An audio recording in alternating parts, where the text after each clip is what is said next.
أيها الحاضرون والحاضرات أعوذ بالله من الشيطان الرجيم بسم الله الرحمن الرحيم السلام عليكم ورحمة الله وبركاته.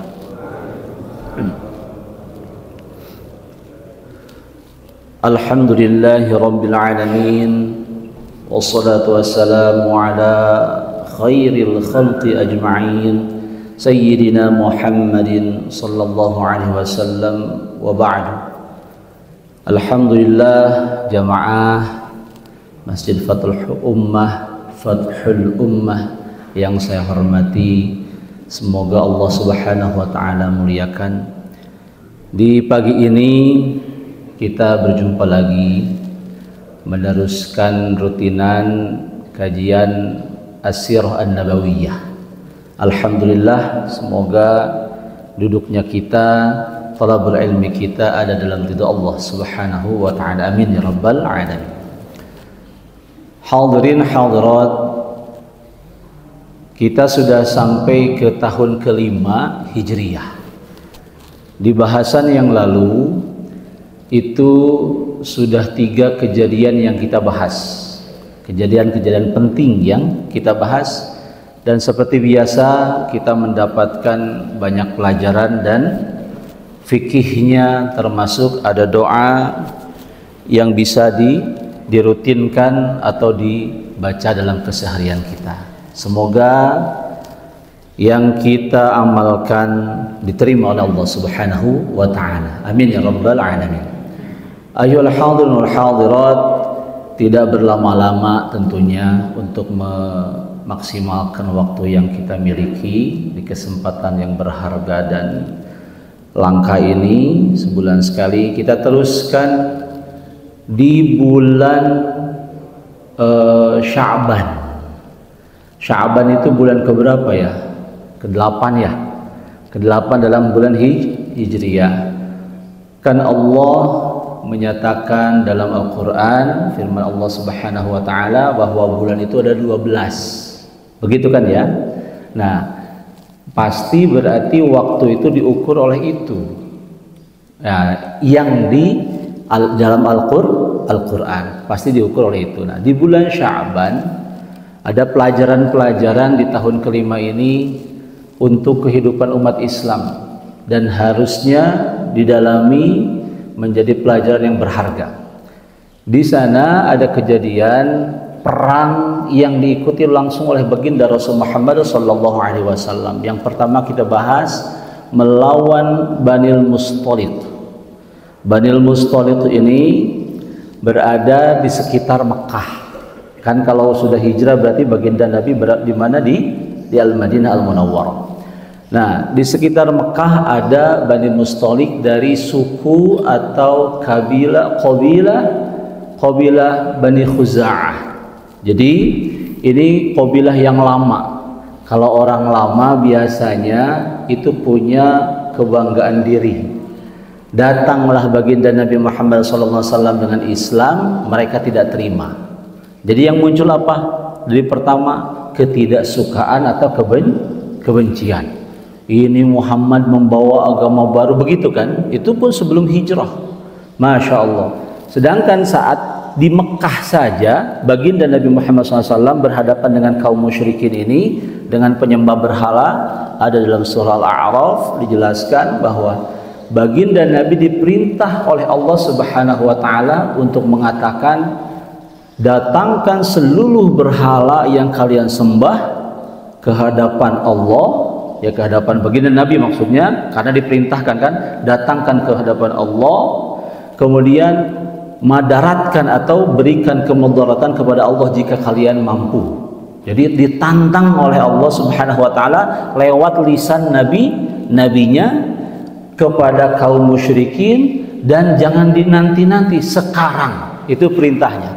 Padahal di Mekah saja dulu itu belum banyak pengikutnya atau yang masuk Islam belum banyak, tapi ada keberanian seperti itu melaksanakan perintah Allah. Setelah itu baginda Nabi Muhammad SAW menyatakan, inna waliyallah, Sesungguhnya penolongku yang akan menjagaku, yang mencintaiku, yang dekat denganku, yaitu Allah Subhanahu wa ta'ala. Akidahnya luar biasa, begitu kan ya? Berani beliau seperti itu saat di Mekah. Untuk orang yang atau kabilah yang sudah lama di sekitar Mekah itu, wah itu kesombongan, itu pandangan mereka, sehingga kebencian itu tumbuh terus. Saat baginda Nabi di Madinah, Al-Madinah Al-Munawwarah, beliau bertumbuh jumlah kaum muslimin, tambah benci juga, begitu kan? Tambah benci lagi. Dulu saja sudah tidak suka, apalagi sekarang. Akhirnya mereka mengumpulkan pasukan atau mengumpulkan sejumlah orang untuk menganiaya baginda Nabi Muhammad SAW. Kita hancurkan sajalah kaum muslimin yang ada di Madinah itu. Masya Allah. Baginda Nabi Muhammad SAW sudah mendengar itu, bahkan merasakan saat mendengar itu, beliau ingat saat merasakan bagaimana sikap mereka waktu baginda Nabi di Mekah. Oh, akhirnya beliau mengirimkan delegasi atau utusan namanya Buraidah Al-Aslami. Nah, beliau ini termasuk sahabat yang luar biasa. Wahai Buraidah, coba cek apa yang terjadi, begitu ya. Nah, tidak berdasarkan sangkaan, tidak berdasarkan, sudah dirasa dulu itu bagaimana sikap mereka. Nah, sekarang ada desas-desus, coba cek.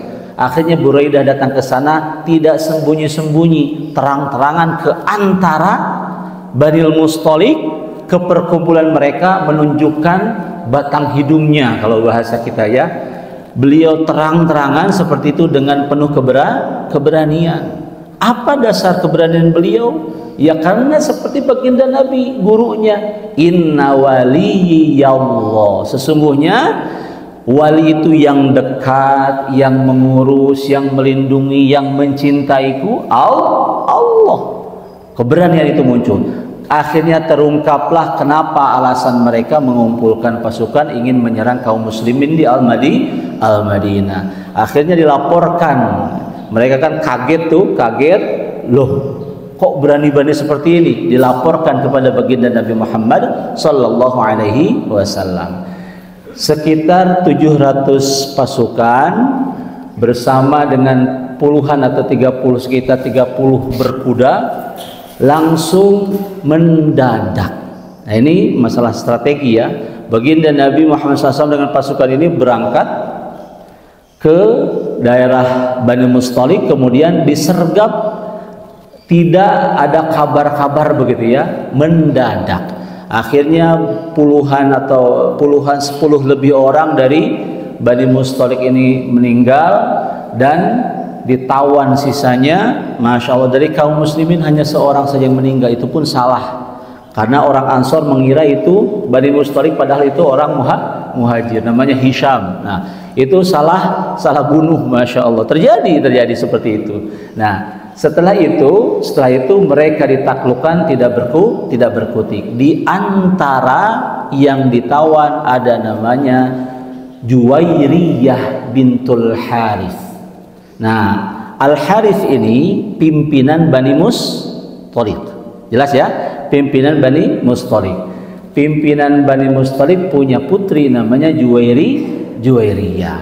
Beliau Masya Allah ditawan, kemudian nanti masuk Islam dan selanjutnya menjadi istri baginda Nabi Muhammad sallallahu alaihi wasallam. Masya Allah, singkatnya, setelah, karena tidak ada perlawanan, dadakan kan ya, disergap. Bahkan dalam kitab sejarah atau As-Sirah Nabawiyahnya, berapa kitab menuturkan bahwa itu terjadi malam hari. Jadi mereka betul-betul tidak menyangka begitu ya. Boleh dalam strategi itu seperti itu. Masya Allah. Kemudian di perjalanan ada istri baginda Nabi Muhammad SAW yang mengikuti perang itu, yaitu siapa? Sayyidah Aisyah. Jelas ya? Sayyidah Aisyah ditandu oleh, atau beliau itu naik tandu yang dipangku oleh beberapa sahabat. Jelas? Nah, saat beliau ditandu, para sahabat menandunya pulang kembali ke Al-Madinah. beliau mencari kalungnya. Kalung, kata Sayyidah Aisyah, mana kalung saya? Ya, mana kalung saya? Padahal itu kalung pinjaman. Ada banyak pelajaran lah pokoknya. Ada kalung pinjaman. Beliau pikirkan ini pinjaman, jangan sampai tidak dijaga. Beliau turun saat istirahat sebelum berangkat itu kan ada, ya namanya juga hiruk pikuk ratusan orang ya. Beliau turun, Masya Allah, mencari ke tempat yang beliau pikir itu di sana tertinggalnya. Tapi para sahabat tidak memperhatikan itu, penandunya disangkanya Sayyidah Aisyah ada di sana. Berangkat saja, beliau ketinggalan dan kalungnya singkatnya ketemu. Nah, disinilah kejadian fitnah kepada Sayyidah Aisyah dari siapa? Dari pimpinan orang munafik yang di perang Uhud sudah dibahas ya. Namanya siapa? Abdullah bin Ubay bin Salul. Nah, Masya Allah, beliau ketinggalan rombongan, menemukan kalungnya, berangkat sendiri menuju Al-Madinah, kecapean. Jelas ya, kecapean. Kemudian beliau tertidur. Nah, setelah tertidur, ternyata ada orang yang bernama Sofwan, bukan Sofyan ya, Sofwan ini sahabat yang konon katanya tukang ngantuk. Jadi dia sedikit-sedikit ngantuk tidur. Nah, beliau juga ketiduran pas berangkat, sudah bangun begitu, oh rombongan sudah tidak ada. Kemudian di perjalanan melihat Sayyidah Aisyah sedang kecapean tertidur. Akhirnya Sofwan menawarkan tunggangan, yaitu naik untanya. Jelas ya? Jelas. Ini ada kejadian ini jelas sekali bahwa Sayyidah Aisyah itu manusia biasa, Sofwan manusia biasa dengan kesehariannya seperti manusia biasa, begitu kan?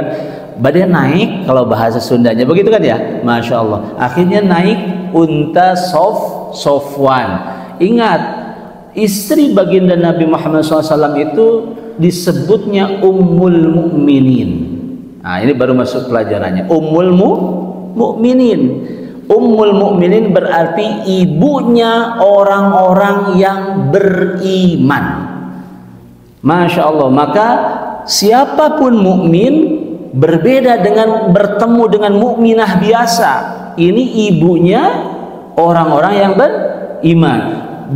Bermuasyarahnya biasa seperti ke ibu sendiri. Jelas ya? Bahkan Masya Allah perlakuannya sangat spesial, berbeda jauh dengan mukminah biasa. Ini ibunya kita semua, Masya Allah. Tapi kan kalau bagi orang munafik ini momentum ya, Masya Allah. Nah, akhirnya naik. Setelah sampai Madinah, para sahabat semuanya kaum muslimin terkaget-kaget, kok ternyata Sayyidah Aisyah naik untanya Sofwan. Momentum inilah yang dimanfaatkan oleh Abdullah bin Ubay bin Salul untuk menyebarkan fitnah. Kalau sekarang berita hoax begitu ya, Masya Allah, fitnahnya begitu. Kita tidak usah ini kan rangkaikan dengan kata. Kenapa? Kita nggak berani mengatakan begini begitu tentang Ummul Mukminin. Hormat kita kepada istrinya baginda Nabi Muhammad sallallahu alaihi wasallam.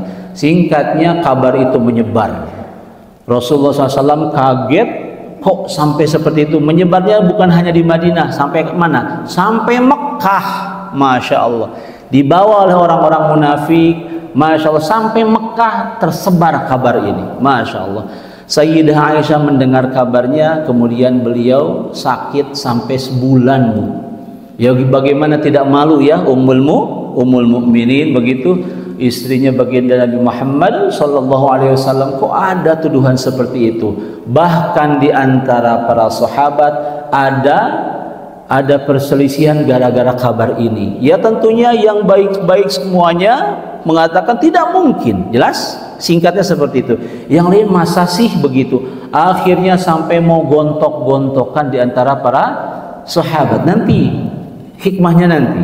Kemudian baginda Nabi sampai melerai para sahabat. Jadi ini kejadiannya atau peristiwanya menjadi peristiwa yang sangat penting dan besar di antara kaum muslimin. Belum lagi gunjingan dan seterusnya. Masya Allah.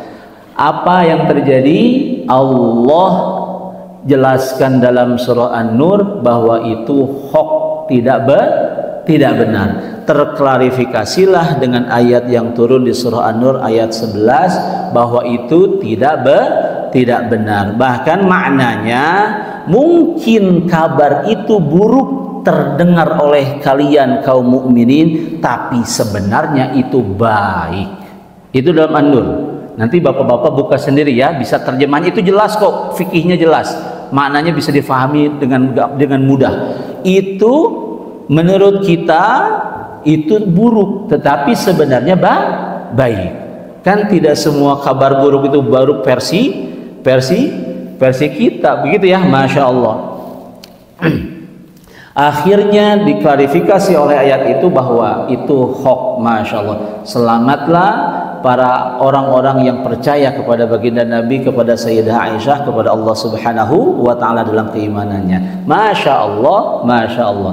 Nah, disinilah disebut oleh para peneliti, para ulama, disitulah pertama kalinya perpecahan terjadi di dalam tubuh kaum muslimin. Muncul jelas terlihat siapa yang getol menyebarkan berita itu, yang intinya yang paling kencang 3 orang, ditambah yang tadi kepalanya orang munafik ya, 3 orang, 2 laki-laki 1 perempuan. Itu masya Allah menyebarkannya, dia getol sekali, kemana-mana. Dan yang paling getol ini bertiga ini, orang ini kita tidak usah sebutkan namanya, nggak usah tahu juga nggak apa-apa, yang penting ada yang sangat getol menyebarkan berita ini. Masya Allah, perpecahan terjadi karena siapa? Orang munafik. Orang munafik nyusup, ikut Abdullah bin Ubay bin Salul itu ke Bani Musal, itu ikut. Dia menyaksikan kalau dalam Al-Quran itu setan itu punya Taif itu, kalau ibu-ibu tahu kan, tawaf dari tofa ya, mengelilingi. Taif itu satu kewaswasan, satu cara dari setan untuk mengintai. Nah, itu dalam Al-Quran ada taifun minasyaiton. Jadi dia mengintai dulu. Nah, caranya orang munafikun mengintai momentumnya pas atau tidak, itu terjadi. Dan di bulan Sya'ban ini mengajarkan kaum muslimin bahwa orang-orang munafik itu berbahaya. Jelas ya? Masya Allah, masya Allah. Jadi di saat semuanya jelas gara-gara orang munafik, berarti menjadi kabar baik untuk kita sebagai pelajaran. Muncul mana orang munafik, mana yang mengaku mukmin tetapi dia menyebarkan berita, berarti tidak takut dosa yang seperti itu. Masya Allah, terdorong oleh siapa? Oleh setan tentunya, begitu ya. Karena setan itu dari golongan jin dan manusia, yamud wa ikhwanuhum yamudduhum. Jadi saling menginspirasi, saling mensupport, kabarnya bertukar begitu. Nah, itu di situ kaum muslimin kalau kita teliti itu berbahaya jadinya. Seperti misalnya dalam kehidupan nyata, ibu-ibu, dalam kehidupan nyata. Ini setan karena dia tahu banyak hal.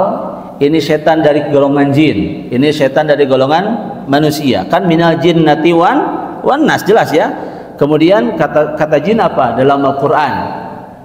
Dalam Al-Quran, kunna tara'iqa hidada. Kita ini jalannya beda-beda juga, kata jin. Berarti ada yang sesat, ada yang tidak, ada yang mukmin, ada yang kafir. Nah, saling mensupportnya. Misalnya dalam kehidupan nyata, ini satu kasus tidak diketahui oleh setan dari golongan manusia, tapi diketahui oleh setan golongan jin.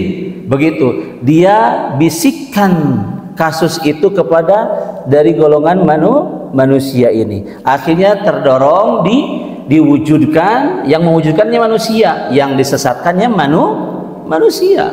Masya Allah, makanya pentingnya menuntut ilmu agar tahu apa yang dimaksud dalam syariat kita. Contohnya hal biasa oleh sutradara dimunculkan dalam film, dalam iklan, pokoknya advertising semuanya lah, pokoknya yang bisa merasuki bahwa sahabat lawan jenis bisa pegangan seperti ini. Contoh ini contoh. Kemudian pegangan biasa, padahal lawan jenis. Pada akhirnya menurut mereka ya meskipun bukan suami istri, karena sahabat nggak apa-apa, akrab seperti ini seperti itu. Sepertinya tidak dosa.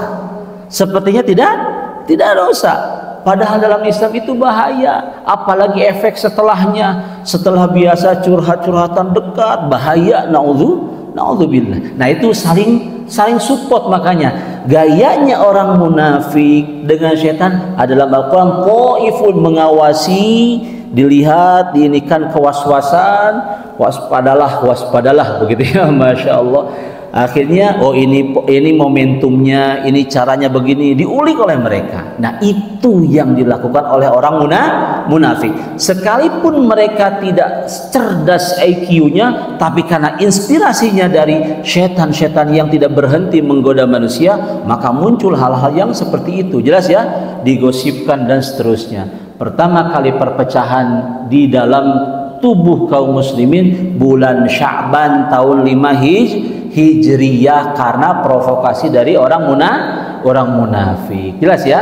Masya Allah. Setelah itu terbebaslah dari fitnah yang dibikin oleh Abdullah bin Ubay bin Salul dengan dengan kerocok-kerocoknya begitu ya. Masya Allah, terbebas Sayyidah Aisyah. Allah yang melindungi.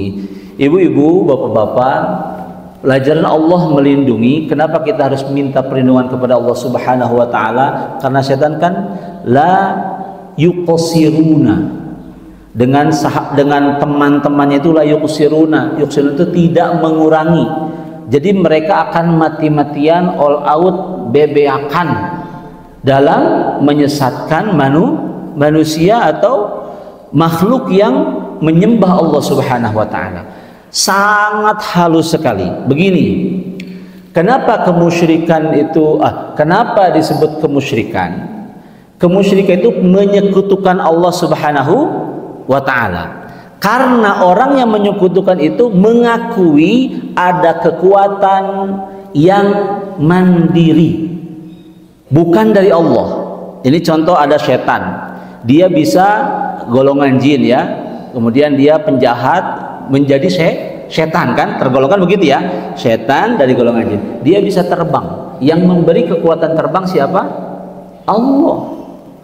Dia bisa menghilang, menembus benda padat. Siapa yang memberi kekuatannya? Allah. Nah, yang menyekutukan Allah itu mengakui bahwa ini makhluk punya kekuatan, sehingga dia takut kekuatan itu dan seterusnya. Bahkan dalam bahasan berhala itu, orang-orang yang menyekutukan Allah mengakui bahwa ini berhala punya kemampuan untuk mengakomodir keinginan saya, kan begitu. Akhirnya disebut menyekutukan Allah Subhanahu wa taala. Ini betul-betul halus, harus difahami oleh kaum mukminin. Kalau tidak mengakuinya dan memang mereka tidak punya kekuatan, siapapun yang punya kekuatan, makhluk apapun yang punya kekuatan, itu semuanya kemampuan dari Allah Subhanahu wa ta'ala. Berarti ada dua kemungkinan. Kita berlindung kepada Allah dari setan. Misalnya setan yang menggoda, mungkin Allah cabut kemampuannya sehingga tidak bisa menggoda kita, atau kita dijaga oleh Allah sehingga kemampuan dia tidak bisa menggoda kita. Pentingnya meminta perlindungan kepada Allah setiap hari agar selamat dari semisal itu. Jelas ya? Masya Allah. Jadi pengakuan bahwa makhluk itu punya kekuatan secara mandiri bukan dari Allah itu sudah berbahaya. Masya Allah, halus sekali. Maka kalau ini makhluk disebut saya minta bantuan kepada Anda, itu halus. Dia tidak punya kekuatan kecuali kekuatan itu dari Allah Subhanahu wa ta'ala. Makhluk apapun, mau makhluk yang bernyawa mau tidak bernyawa. Saya kasih contoh. Dalam Al-Quran ada seorang ibu yang mengandung dalam rahimnya, janinnya membesar kemudian menjadi berat secara fisik, raganya berat, tapi jiwanya enggak, karena bahagia. Begitu kan ya kondisinya. Tapi ada kekhawatiran selama mengandung membesar itu. dengan suaminya berdoa, ya Allah, ini singkat saja, ya Allah, kami khawatir anak kami dalam kandungan ini, maka jika ia lahir, dalam bahasa Qur'annya salihah, tapi maksudnya bukan salih tetapi sempurna. Kalau ini lahir sempurna, kami akan bersyukur nanti, berjanji akan bersyukur. Lahir ternyata dia menyekutukan Allah. Bagaimana menyekutukannya? Ini halus sekali. Tadi kan bahasanya munafik mengintai ya, setan mengintai. Halusnya bagaimana ibu-ibu? Mereka mengatakan, ini untuk yang special case, mengatakan dokternya hebat, programnya luar biasa sehingga kami memiliki anak. Itu termasuk kemusyrikan yang halus sekali. Jelas ya? Yang punya kemampuan memberi anak siapa? Allah. Tapi dia katakan dokternya hebat. Itu pun salah. Ada dalam Al-Quran. Padahal janjinya kami akan bersyukur. Ternyata setelah lahir beda lagi. Nah, itu siapa yang menyesatkan pemikiran bahwa itu rasanya benar padahal salah. Sebelumnya benar, ya Allah terima kasih ada janin membesar, ya Allah kami khawatir. Berdoa kepada siapa? Allah. Setelah lahir giclek aja sedikit jadi salah. Apalagi yang special case, alhamdulillah program bayi tabungnya berhasil. Gara-gara program ini kami punya anak. Yang menganugerahi anak siapa? Allah. Tapi yang dipuji program. Itu dalam Al-Quran disebut kemusyrikan, syuraka, begitu ya. Ada kemusyrikan meskipun tidak disadari oleh orang yang mengatakannya. Kenapa? Karena mengakui bahwa itu punya kekuatan mandiri. Jelas ya? Itu kekuatan mandiri. Sepertinya semua ini misah kekuatannya bukan dari Allah Subhanahu wa ta'ala. Masya Allah. Tipis sekali. Pokoknya setan itu terus mengintai. Bisikan kepada orang munafik, orang kafir, orang fasik dan seterusnya. Kita minta perlindungan kepada Allah Subhanahu wa taala. Semoga dalam keseharian ya, pagi, siang, malam selalu berdoa, mohon perlindungan kepada Allah Subhanahu wa taala. Pelajaran, jangan sampai orang yang munafik, setan, temannya, tipu dayanya, kemudaratan yang mereka mau timpakan kepada kita benar-benar menimpa kita. Kalau kita berlindung kepada Allah, mudah-mudahan itu semua tidak menimpa kita. Amin ya rabbal alamin. Maka tadi ada namanya Juwairiyah, anak kepala suku. Setelah hadis ifki ya, setelah fitnah Khok tadi, teruskan dengan Juwairiyah yang masih berkaitan dengan Bani Mustaliq. Beliau dinikahi oleh baginda Nabi Muhammad SAW. Jelas ya? Juwairiyah bintul Harith. Beliau dinikahi. Suatu ketika, suatu pagi, setelah sholat subuh seperti tadi, baginda Nabi keluar rumah istrinya Juwairiyah bintul Harith. Keluar rumah, kemudian di waktu duha, berarti berapa jam tuh? Sejam lebih ya? Pokoknya sejam lebih di waktu duha beliau kembali lagi, mendapati istrinya tercinta ini masih di tempat sholatnya berzikir. Kemudian beliau tanya, engkau masih di tempat sholatmu? Iya wahai Rasulullah, saya masih di tempat sholat saya berzikir. Tahukah kamu, saya tadi di luar membaca 4 susunan kata ya, dibaca 3 kali. Dibacanya berapa kali? 3 kali. Dan itu setara dengan yang engkau baca jika baca setara jika engkau baca seharian. 3 kali dibaca oleh baginda Nabi. 4 sunan kata ini kalau dibandingkan dengan zikirnya, ini kan kepada kepada istri Nabi Muhammad SAW Juwairiyah, begitu ya. Diajarkanlah apa zikirnya, diajarkan oleh baginda Nabi Muhammad SAW. Kan ini oleh-olehnya dari Juwairiyah, dari baginda Nabi kepada Juwairiyah. Oleh-oleh nih. Baca aja subhanallah wa bihamdi adada khalqi. Terus waridho. Nah, sudah ada yang hafal ya. Kemudian apa lagi? Wazinata arsy wa midada kalimat. Ini 4 ini. Subhanallah bihamdi itu kan awalnya. Nah, 4 susunannya itu ini. Wa adada khalqi wa ridha nafsi wa zinata arsy wa midada kalimati. 4 ini dibaca 3 kali. Itu setara dengan zikir yang dibaca oleh Sayyidah Juwairiyah atau Sayyidah Juwairiyah atau sepanjang selama 1 hari penuh. Itu setaranya. Jadi 3 kali saja dibaca. Dalam riwayat kedua itu pakai subhanallah semuanya. Subhanallah wa bihamdi, subhanallah adada khalqi, subhanallah ridha nafsi, subhanallah wa zinata arsy, subhanallah wa midada kalimati. Itu riwayat kedua. Tapi kalau ibu baca di riwayat pertama juga boleh atau bapak, subhanallah wa bihamdi adada khalqi wa ridha nafsi wa zinata arsy wa midada kalimati. Dibaca berapa kali? 3 kali. Alhamdulillah kita dapat zikir yang luar biasa. Itu kepada istrinya baginda Nabi diajarkan. Makanya riwayatnya dari Juwairiyah bintul Harith. Jelas ya ibu-ibu, bapak-bapak, ada pelajarannya ya. Masya Allah, Masya Allah.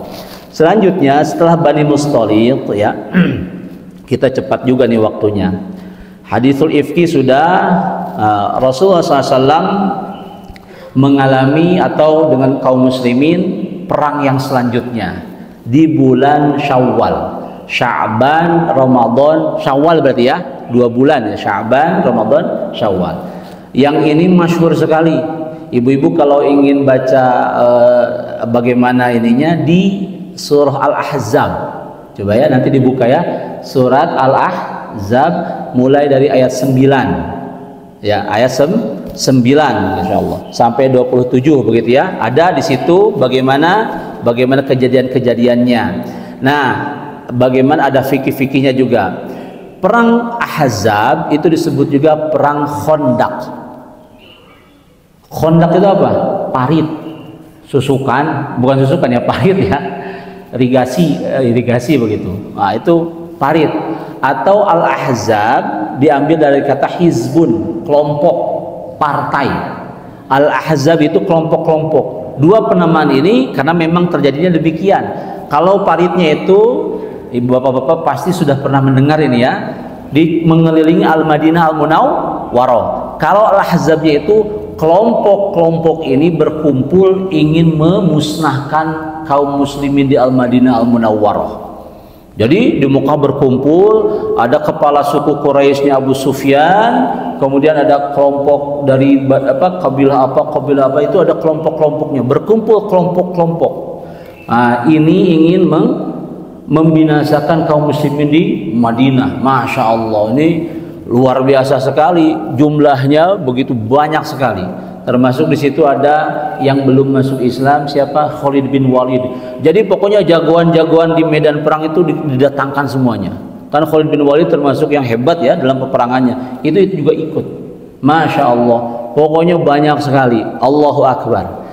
Mendengar berkumpulnya kelompok-kelompok ini biasa, di cross check dulu, dicari tahu dulu, ternyata benar banyak jumlahnya. Yang bahaya itu kan kelompok-kelompoknya, bukan satu kelompok jumlah banyak. Kalau kelompoknya berarti melawan banyak kelompok, dan itu nanti ujungnya susah itu. Berbeda dengan melawan satu kelompok jumlahnya banyak. Kelompok berkumpul, makanya disebut perang Al-Ahzab atau perang Al-Khandaq, parit atau perang kelompok-kelompok melawan Rasulullah Muhammad SAW dengan kaum muslimin. Singkatnya kita tidak tentang nama-nama pimpinannya. Lagian bapak-bapak dan ibu-ibu juga nanti lupa ya. Yang terpenting itu fikihnya sama pelajarannya. Saat itu Salman Al-Farisi, singkatnya Salman Al-Farisi mengidekan untuk membuat parit agar bisa melindungi Al-Madinah Al-Munawwarah. Paritnya tapi jangan dibayangkan kecil seperti di sini di kita. Itu besar, sehingga orang masuk juga dengan kuda pun susah. begitu ya. Pokoknya sekeliling Madinah. Kira-kira berapa meter itu bikinnya? Sekeliling Madinah. Masya Allah. Dan itu lega dan dalam, bukan seperti solokan begitu ya. Paritnya dalam dan luas. Itu mengelilingi Madinah. Masya Allah. Di situ juga ada pelajaran-pelajaran. Orang-orang munafik itu, ini singkat saja ya, kerjanya sebentar, pulang ke rumah kalau Rasulullah nggak ada. Udah nggak ada nih Rasulullah nih, kabur. Tapi kalau kaum mukminin itu ada keperluan di rumah, izin ke Rasul. Ya Rasulullah, saya ada keperluan dulu, mau pulang dulu. Jelas ya? Mau pulang dulu, silahkan, diizinkan. Dan setelah beres urusannya kembali lagi. Makanya ini dinilai oleh para ulama, begitulah adabnya dari yang terlihat dari sifatnya orang yang punya keyakinan kepada Allah Subhanahu wa taala, tidak akan mundur begitu ya. Ini mah udah kerjanya sedikit, pulang, kabur begitu ya. Orang munafik kan begitu ya tadi ya. Nah, itu berat ibu-ibu, bapak-bapak, karena menggalinya kan luas dan dalam, berarti effortnya luar biasa. Masya Allah. Makanya banyak kejadian yang bisa jadi kita ambil pelajarannya. Masya Allah. Pertama misalnya menemukan tanah liat yang sudah mengeras begitu, bukan batu ya, tanah yang mengeras begitu kan, itu kan susah.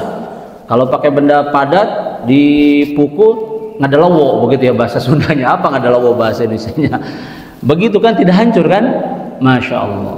Rasulullah SAW mengucapkan doa, kemudian beliau ludahi. Itu banyak saksinya. Ini riwayat dari Jabir bin Abdullah. Beliau periwayat yang banyak juga hadisnya. Masya Allah, itu tanah liat, bukan satu tempat, banyak. Itu tanah liat diludahi oleh baginda Rasul, semuanya menjadi seperti pasir. Masya Allah. Itu pertama kejadian yang pertolongan Allah Subhanahu wa ta'ala. Ya kalau sedang menggali seperti itu, ada kesulitan seperti itu, jadi lama kan. Masya Allah, beliau mengucapkan doa, kemudian bermunajat kepada Allah, kemudian diludahi itu tanah liat yang susah untuk ditangani, sehingga terurai seperti pasir. Masya Allah. Para sahabat saksinya itu. Masya Allah. Kemudian ada putri anaknya Pak Bashir. Sahabat namanya Bashir begitu ya. Nah, putrinya ini diminta oleh ibunya untuk mengantarkan makanan untuk ayahnya dan pamannya. Nah, ini coba antarkan. Ternyata 2 mangkok kurma. Antarkan untuk makan siang ayah dan paman. Kemudian diantarkan, kan cari, banyak yang kerja kan, anak ini mencari. Kemudian melihat baginda Nabi Muhammad SAW, ditanya, disapa. Sini nak, katanya. Iya ya Rasulullah, apa yang kamu bawa? Ini makan siang untuk ayah dan paman saya. Disuruh ibu nganterin, bahasa mudahnya begitu ya. Sini, berikan kepada saya. Akhirnya 2 mangkok kurma itu ditempatkan di tangannya baginda Nabi Muhammad Sallallahu Alaihi Wasallam. Kemudian ambil kain, diamparkan, digelar, kemudian Rasulullah SAW bermunajat. Berdoa. Kemudian si kurma itu ditempatkan di kain itu, dan kainnya menjadi penuh dengan kurma. Kainnya penuh dengan kurma. Kalau diamparkan sama diplastikin kan beda ya Bu ya. Di plastik itu begini. Ini diamparkan berarti banyak sekali. Padahal berasal dari 2 mangkuk. Kekuatan Allah Subhanahu wa taala. Diizinkan itu kurma bertambah. Para sahabat makannya udah itu bertambah terus. Ternyata ada yang memperhatikan. Nah, inilah sahabat itu kan nggak beda-beda wataknya ya, beda-beda ya. Ada yang memperhatikan. Ternyata dari ujung-ujung kain ini keluar kurma, burusut bahasa ibu-ibunya begitu. Jadi numpuk banyak, semuanya bisa makan. Masya Allah. Tapi setelah ikhtiar ibu-ibu. Jadi bukan begini, saya orang soleh, saya Rasul, doa saya mustajab, bukan begitu. Jelas ya? Ikhtiar lillahi ta'ala. Untuk siapa itu makanan? Untuk yang menggali Khandaq, parit. Masya Allah. Setelah itu makan semuanya. Pokoknya ada yang menyaksikan keluar dari sampai ujung-ujung ini kain yang digelar tadi. Pokoknya penuh semuanya makan. Masya Allah. Kemudian namanya Jabir bin Abdullah, sama periwayat yang tadi, dan ini pelaku. Jabir bin Abdullah ini punya kambing yang kurus, bukan gemuk begitu. Kenapa harus disebutkan kurus? Nanti kita tahu. Kambing yang kurus, kambing muda yang kurus, kan yang paling enak tuh kambing muda, bukan kambing yang sudah alot ya. Begitu, apalagi orang Arab sudah tahu, sudah biasa begitu. Kambing muda, saya mau ngasih makan baginda Nabi, mau diajak makan. Bahasa ibu-ibunya begitu, kata Jabir bin Abdullah.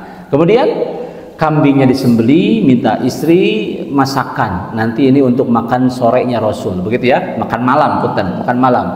Kan diproses seharian, bikinkan roti dari syair atau gandum begitu ya. Kemudian jadi pas Rasulullah SAW mau pulang, ya Rasulullah, saya mau mengundang Anda untuk makan di rumah saya. Saya sadari istri saya sudah masak, menyiapkan. Begitu kan? Wah, senang sekali kan Jabir. Apa kata baginda Nabi? Ya boleh.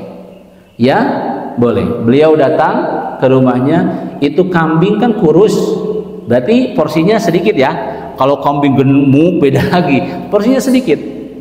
Dengan syairnya sudah siap, baginda Nabi mengutus orang panggil kelompok-kelompok pekerja. Jadi pekerja itu kan kalau misalkan ini bagian ini siapa yang bertanggung jawab begitu kan ya. Berarti berkelompok itu yang menggali parit itu. Masya Allah. Kelompok-kelompok itu panggil. Datang satu kelompok makan, Masya Allah, kenyang. Kelompok itu pergi, datang kelompok lain, semua kelompok makan dari kambing kurus itu. Masya Allah. Itu bagaimana bisa kita membayangkannya? Itu kambingnya kurus ya, berarti porsi kecil, tapi semua kelompok bisa makan bergantian. Datang lagi kelompok makan kenyang, pergi, datang lagi makan kenyang, pergi. Semua kelompok yang mengerjakan penggalian parit makan dari satu porsi itu. Makanya Jabir sebagai tuan rumah kaget, kok semuanya makan? Sepertinya 100 kambing aja begitu kan ya. Masya Allah, Masya Allah. Beliau menunjukkan Allah akan membantu siapapun fisabilillah. Itu yang harus kita yakini. Kalau fisabilillah jangan takut. Selama yakin kepada Allah dan benar, insya Allah Allah bantu. Makanya kan ada yang saya melakukan fisabilillah apa, membantu apa, pokoknya berkorban apa, ternyata balasannya luar biasa dari Allah karena ikhlas. Karena ikhlas. Tidak, Masya Allah ini kok sedikit, saya enggak. Jabir juga begitu kan, sampai beliau kaget, kok semua pekerja kelompok yang bekerja ini bisa makan dari kambing yang kurus. Masya itu Rasulullah SAW tunjukkan kepada umatnya seperti itu. Masya Allah. Jadi beberapa kejadian itu menunjukkan Allah selalu, makanya bahasnya wali, inna waliyallah, yang wala yali itu begini ibu-ibu, ini wala hadzal qub wali ini, jadi dekat dengan saya atau setelah saya. Kalau ini jauh, bukan setelah saya, paham ya? Nah, wali itu dari wala yali, setelah. Nah, jadi dekat kan kalau setelah kan, ini saya, ini gelas, begitu kan ya. Nah itu ya wala yali, makanya bermakna Allah wali kita, maksudnya Allah yang dekat dengan kita, yang mencintai kita, yang menjaga kita, yang bertanggung jawab atas kita. Masya Allah. Kata baginda Nabi dalam Al-Quran, inna waliyallah.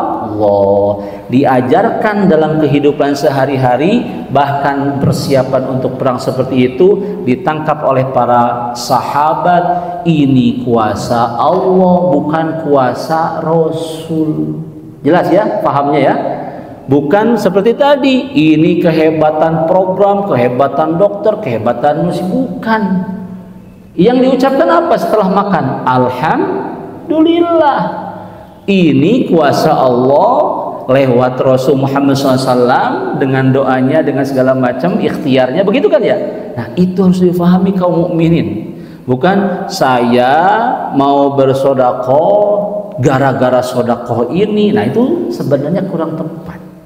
Dengan sodakoh ini, jadi yang mengabulkan, yang memberikan anugerah siapa? Allah. Tapi caranya sesuai dengan yang Allah ajarkan lewat Al-Quran atau lewat baginda Nabi Muhammad Sallallahu Alaihi Wasallam. Makanya yang dilihatnya adalah perjuangannya.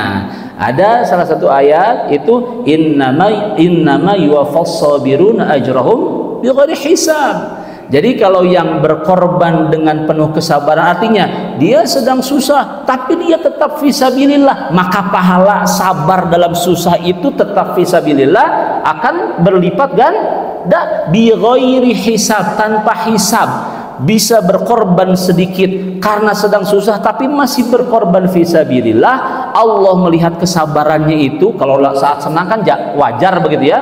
Allah melihat pengorbanannya itu, maka bighairi hisab, tanpa hisab. Kalau Allah berikan pahalanya di luar bayangan, di luar gambaran yang sudah kita tahu lewat ilmu, itu terserah Allah Subhanahu wa ta'ala. Ibu-ibu misalnya sedang flu, misalnya sedang agak sakit tapi maksain untuk beribadah, misalnya satu pengajian, itu beda dengan yang sedang sehat segar bugar. Jelas ya?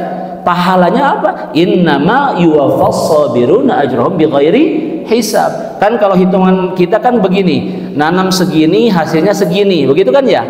Nah, segitu hasilnya segitu. Saya lemburnya berapa harganya, begitu kan kalau pekerja, begitu ya? Itu hitungan. Kalau Allah mungkin saja kita melakukan amalnya sedikit, tetapi kalau pahalanya berlimpah, ya hanya Allah yang tahu sesuai pengorbanannya. Jelas ya? Makanya harus ada syarat diterimanya ibadah, ikhlas dan mengikuti ajaran atau tuntunan baginda Nabi Muhammad Sallallahu Alaihi Wasallam. Yang terakhir, tidak terlalu banyak lah waktu juga, Rasulullah SAW memalu batu. Di antara parit itu kan ada batu, ada pasir, ada tanah liat begitu ya, pokoknya pas batu. Yang melihat menyaksikannya Salman. Sahabat-sahabat yang lain tidak menyaksikan. Menyaksikan apa? Percikannya. Kalau melihat menyaksikan baginda Nabi bekerja, banyak yang menonton, banyak yang menyaksikan. Tapi kalau percikan setelah batu itu dipukul, palu itu dipukulkan oleh baginda Nabi ke batu, maka ada percikan. Dan yang melihatnya menyaksikannya Salman. Buktinya apa? Beliau bertanya kepada Salman setelah Salman bertanya, ya Rasulullah, itu percikan itu artinya apa? Nah, Rasulullah SAW bertanya, kamu menyaksikannya, kamu melihat percikan tadi. Di antara para sahabat nggak mengatakan itu. Jelas ya? Berarti dikonfirmasi oleh baginda Nabi, kamu melihatnya? Iya. Percikan pertama dalam pukulan saya ke batu yang keras ini, kan Salman itu nggak mampu, beleduk, tapi tidak hancur-hancur begitu, keras batunya. Percikan pertama itu Allah memberikanku Yaman. Jadi Allah memberikanku Yaman, atau nanti yang Islam sampai Yaman. Pukulan yang kedua, ada percikan yang kau saksikan itu ya, firman al-hadis itu Allah memberikan Syam. Syam itu berapa negara kalau sekarang ya? Dan daerah barat atau negara-negara yang ada di barat, negeri-negeri, bukan negara waktu itu, negeri-negeri yang ada di arah barat. Nah, setelah itu yang ketiga, Allah memberikanku negeri-negeri yang di arah timur. Makanya Salman meyakini dengan kejadian itu, meyakini sampai mengatakan ke kaum muslimin, ke para sahabat yang lain, percayalah, gara-gara kejadian itu Islam akan ada di seluruh negeri. Jelas ya? Akan ada di seluruh negeri, karena kuncinya ada di Muhammad Sallallahu Alaihi Wasallam. Makanya yang berdakwah dengan penuh keikhlasan, bukan karena duniawi, bukan karena apa, lillahi ta'ala, selalu sukses. Suksesnya dakwah itu bukan jumlah yang mendengarkan, tetapi pesan yang disampaikan terasa dalam kalbu. Syukur-syukur dilaksanakan semuanya, syukur-syukur ingat semuanya. Kan ibu-ibu banyak yang lupa ya. Banyak, kadang-kadang bapak juga banyak yang lupa. Nah, Masya Allah. Makanya menuntut ilmu itu bukan untuk pintar, tetapi ibadah. Bisa dilaksanakan semuanya, ingat semuanya, dicatat semuanya, alhamdulillah. lillah. Jadi kuncinya kata Salman ada di Muhammad sallallahu alaihi wasallam. Sudah ada diberikan oleh Allah, seluruh negeri di dunia ini akan ada Islamnya. Terbukti gak sekarang berangsur-angsur ya, diterima di mana, bahkan yang tidak terbayang, kayaknya logis sekali orang-orangnya di sana. Kalau tidak ini ternyata menerima Islam. Kan bapak-bapak sudah tahulah datanya ya, masya Allah, di seluruh negeri di dunia ini sekarang banyak yang menerima Islam, padahal tidak terbayang diterima Islam di sana. Anti agama lah, ternyata di sana ada Islam. Jelas ya, karena negeri di arah timur, barat, di arah timur, termasuk Yaman yang waktu itu kan di Yaman kan punya sejarah yang mau bikin Ka'bah dulu ya, tandingan Ka'bah ya waktu itu. Itu pun semuanya masya Allah akan dikuasai. Maksudnya Islam menyebar ke negeri-negeri tersebut. Masya Allah, Rasulullah SAW mengajarkan perjuangan tanpa henti dan doa kepada Allah Subhanahu wa taala, minta kepada Allah Subhanahu wa taala, yakin Allah membantu. Masya Allah, terjadilah peperangan. Peperangannya bukan langsung karena kaum musyrikin, karena banyak yang lucu Pak. Sahabat-sahabat itu ngeledek loh Pak. Woi, sini katanya begitu. Betul. Ada contohnya Ikrimah. Ikrimah sudah dijelaskan di sini belum? Ikrimah itu anaknya Abu Jahal. Abu Jahal tahu ya bagaimana jahlunnya, begitu ya, masya Allah, sampai disebut Abu Jahal begitu. Namanya kan bukan Abu Jahal. Nah, Ikrimah ini sambil diledek, woi, sini. Ikrimah ini ada perjanjian di apa namanya? Ya, perjanjian sudah sepakat. Ada di salah satu poinnya tidak boleh menyakiti, dia bunuh orang muslim yang di Mekah. Coba, masya Allah, padahal sudah sepuh. Ini yang namanya Ikrimah, masya Allah, saat Fathu Makkah nanti itu sampai dipesankan kalau untuk orang ini khusus nih, kalau sampai dia manjat Ka'bah pun kejar, tangkap orang ini. Padahal kan masya Allah Rasulullah SAW saking orang ini memusuhi Islam sekali, tapi setelah Islamnya luar biasa, meninggal di medan perang dengan ini apa namanya, dengan keikhlasan terlihat begitu ya, kata-kata terakhirnya kelak perbuatan terakhirnya di medan perang sebelum meninggal itu terlihat bahwa Islamnya luar biasa dan disambut oleh baginda Nabi. Pokoknya Ikrimah yang begitu menyebalkannya itu diledek oleh kaum muslimin yang kan seberangnya itu teman-temannya semua, bapak-bapak, begitu ya. Ini Parit, ini yang hijrah dari Mekah, itu kan tetangganya ya, kabilahnya, bahkan ada yang saudaranya. Woi, sini, begitu. Makanya saya ketawa tadi di awal, ini Parit memisahkan orang-orang yang jumlah kabilahnya banyak atau suku-suku kelompok-kelompoknya banyak, di dalam ada kaum muslimin yang bertahan 20 hari tidak jadi pertikaian pedang, tidak ada pertarungan, tidak ada 20 hari, bahkan dalam riwayat sampai 1 bulan. Sehingga ya kita singkatnya saja untuk ini, untuk mau'idhahnya, sehingga mereka berkemah mengelilingi atau menghadap Madinah, dipisahkan Parit. Lucu itu kan, masya Allah, mau perang padahal sudah banyak kelompok yang datang, ternyata tidak terjadi. Masya Allah, ada bahasa baginda Nabi Muhammad SAW yang oleh para ulama disebutnya kode rahasia. Apa? Hamim wahum la yunsurun. Itu diucapkan oleh baginda Nabi. Apa? Doa. Jelas ya, doa. Setelah itu baginda Nabi Muhammad SAW terus berdoa. Jadi selama itu bukan diem, kan para sahabat yang namanya juga di sini temannya, di sana temannya, di sini tetangganya, yang aslinya kan orang Mekah begitu ya, masya Allah. Itu biasa saja ngobrol, bahkan ngobrol, teriak-teriak gitu kan, masya Allah. Tapi baginda Nabi kalau bahasa Sundanya mah manteng berdoa selama 20 hari lebih, bahkan dalam riwayat sampai 1 bulan berdoa tidak henti-hentinya. Jadi tidak ada berhenti setelah menang, tidak ada. Terus munajat kepada Allah Subhanahu wa ta'ala, munajat terus, masya Allah.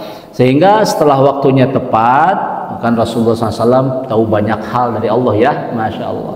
Kemudian wahai Hudzaifah, Hudzaifah ini termasuk yang apa namanya, ya yang nggak begitu inilah, diutus khusus. Coba perhatikan ke sana, lihat, diintiplah perkemahan kaum musyrikin yang di seberang parit itu, Khandaq itu. Beliau beliau di Jampean, kalau bahasa Sundanya. Di Jampean itu kan bahasa Sunda, bahasa ya ininya didoain, begitu ya. Jangan dalam tanda kutip Jampe itu dukun gitu. Di Jampean. Nah, di Jampean bahasa Sunda ini ya, bahasa Sunda.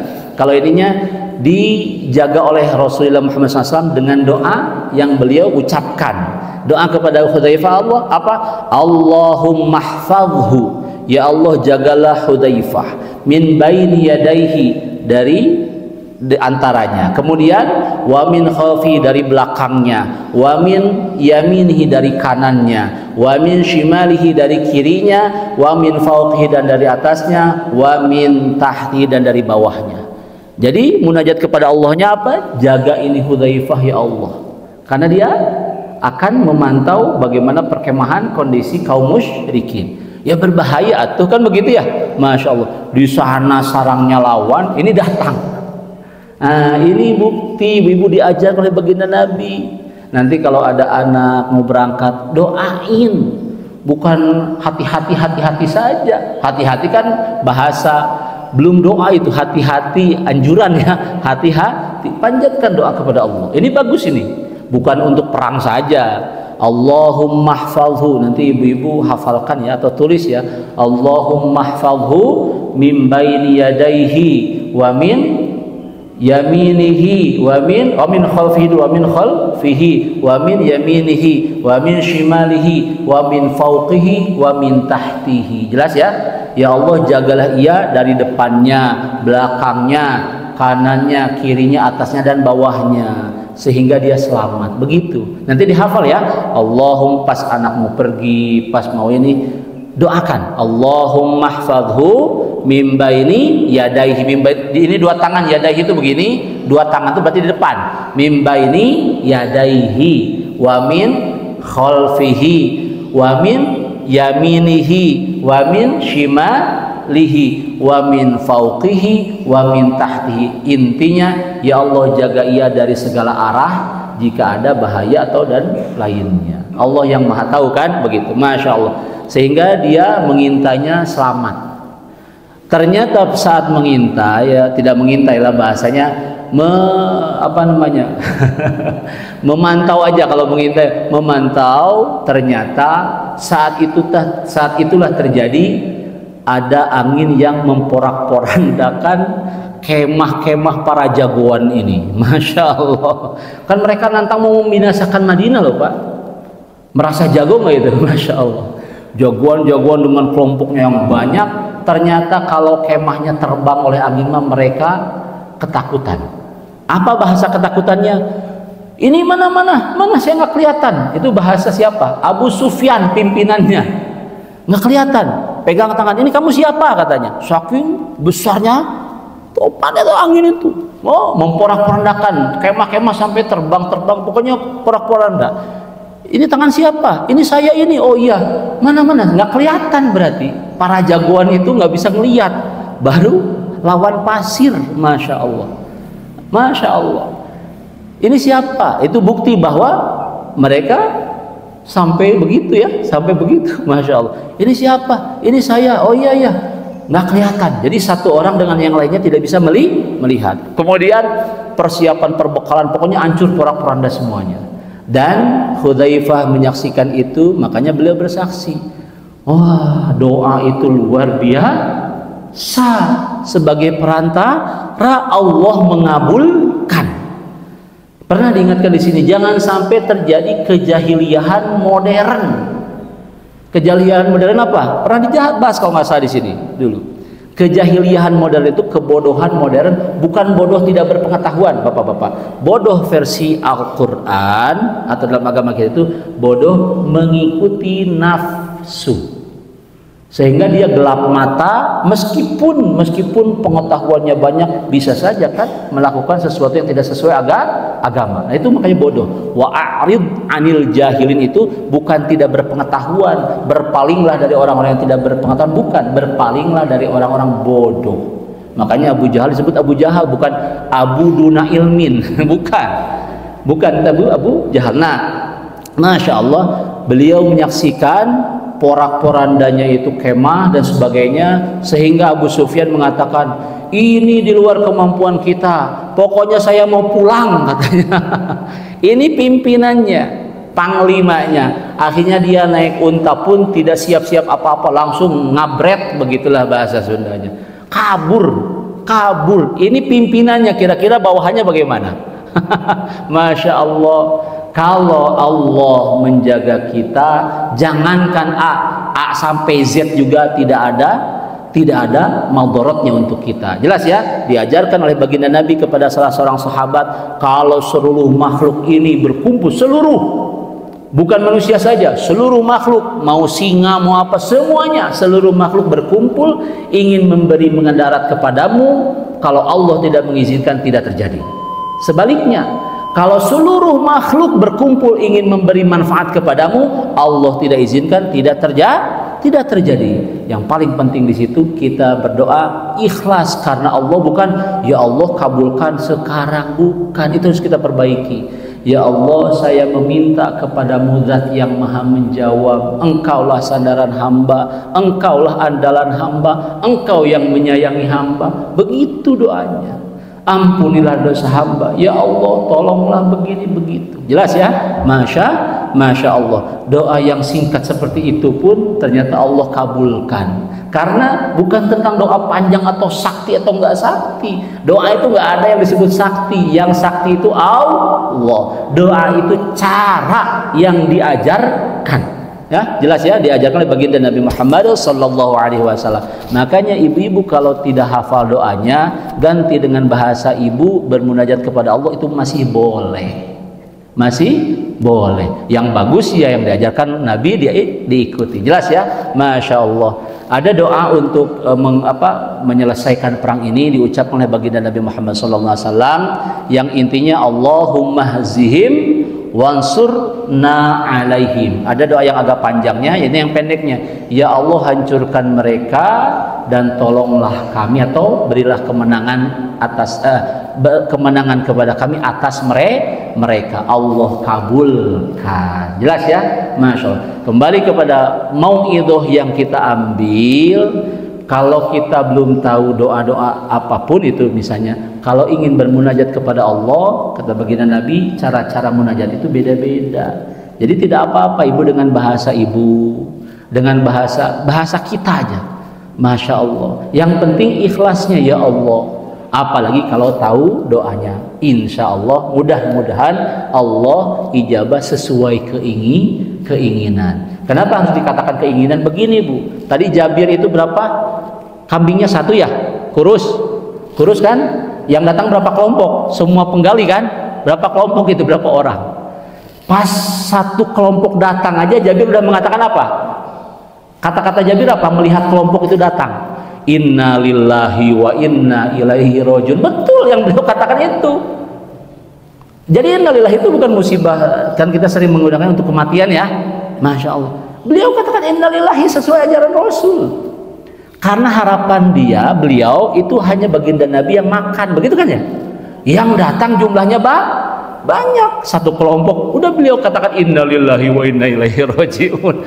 Tidak sesuai harapan kita itu, katakan innalillahi. Masya Allah. Dan itu tidak dilarang oleh baginda Rasul, karena memang seperti itu. Nah, kita pernah bahas cempor yang mati. Sayyidah Aisyah bilang itu kan cuma cempor, tapi Rasulullah bilang apa? Inna lillahi wa inna ilaihi rajiun. Karena keinginan Rasul dengan Sayyidah Aisyah di kamar itu cempornya nyala, kenyataannya mati. Itu musibah namanya, meskipun bukan tingkatan yang musibah kubro begitu ya. Jelas Jabir saja mengatakan innalillahi saat porsi sedikit didatangi orang banyak. Masya Allah. Maka dalam doa itu begitu. Masya Allah, Masya Allah. Ya Allah, sesuai keinginan saya. Nggak apa-apa, katakan mudah-mudahan begini ya Allah. Kalau kita ikhlas lillahi ta'ala, insya Allah dengan adab-adabnya, insya Allah mudah-mudahan dikabulkan sesuai harapan dan keinginan kita. Amin ya rabbal alamin. Barangkali itu saja yang bisa disampaikan. Sudah bunyi Bu. Sudah habis waktunya, Masya Allah. Insya Allah kita lanjutkan di pertemuan selanjutnya. Insya Allah mudah-mudahan ilmunya bisa dimanfaatkan, diamalkan. Amin. Dan yang utama kita di sisi Allah ningkat derajatnya. Amin ya rabbal alamin. Itu saja. Nakhtatim bilhamdulillah. Alhamdulillah rabbil alamin. Saya mohon maaf bila ada khilaf, ada salah. Astaghfirullah. Akhirul kalam. Assalamualaikum warahmatullahi wabarakatuh.